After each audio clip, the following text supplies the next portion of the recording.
As a proud trade unionist, I would like to start by paying tribute to all the rail staff in Liverpool, West Derby, and indeed across the country. I stand in absolute solidarity with them and fully behind their demands for improved conditions, terms and pay, and safeguarding the safety of the public. To be absolutely clear, the industrial action that will take place next week is the result of the political choices made by this government who are calling the shots. A government that has shown every day it's been in power throughout the pandemic and in this cost of living crisis its complete disdain for rail workers and disregard for their pay conditions, job security, safety and welfare. It's shameful.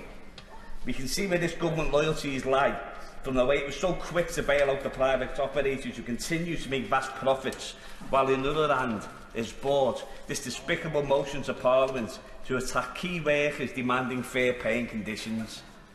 The strikes are an absolutely last resort, and the RMT have been talking to employers and the government ministers for almost 2 years to find a resolution.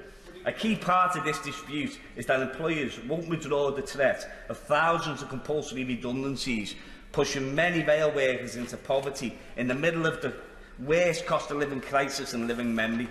For passengers, this will also mean increased risks on safety, critical infrastructure, less staff in the trains, including removal of guards, catering staff, cuts to cleaning and the closures of all ticket offices. This is not modernisation, it is managed decline of our railways. The public should also be aware of the consequences of these proposed cuts being fought by the RMT. Means our railways will be less safe. How can this be acceptable in the world's fifth richest country? It will be interesting to know how many of the members across the benches have actually been on strike to ensure their families' well-being in future. How many actually realise what it entails to go out on strike as an absolute last resort? I was on strike for 6 months, locked out of my factory to save jobs in the printing industry. It's a time of stress, worrying about the future and what it may hold for your family. The absolute hypocrisy of a Prime Minister and government that trumpets soundbites about an economy built on highly paid jobs, highly skilled, and brings motions into this place for protecting these jobs he desires. I will do. I thank the member for giving way. Members voting to go on strike is as an absolute last resort. It's when everything else is failed.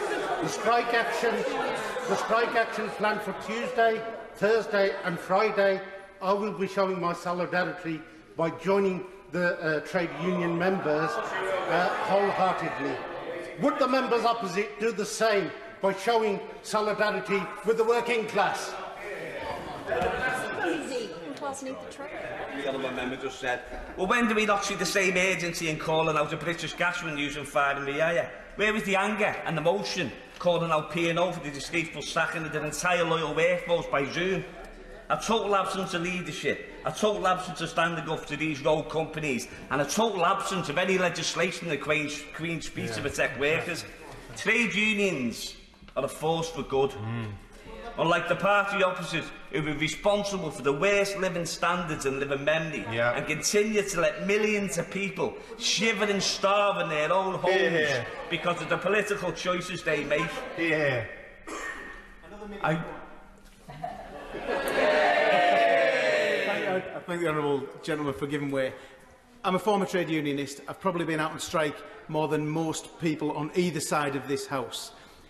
I recognise the fundamental right to withdraw labour, but do you not also recognise, as I did, the moral duty not to interrupt others going about their daily business and earning a fair day's pay? I listened to the honourable gentleman. I'm glad he wasn't a trade union rep I work with. I know what side I stand on. And I know, and I believe the trade unions look after the best interests of the people in this country, unlike the people who have listened to, for the last 2 hours, denigrate trade union members and trade unions.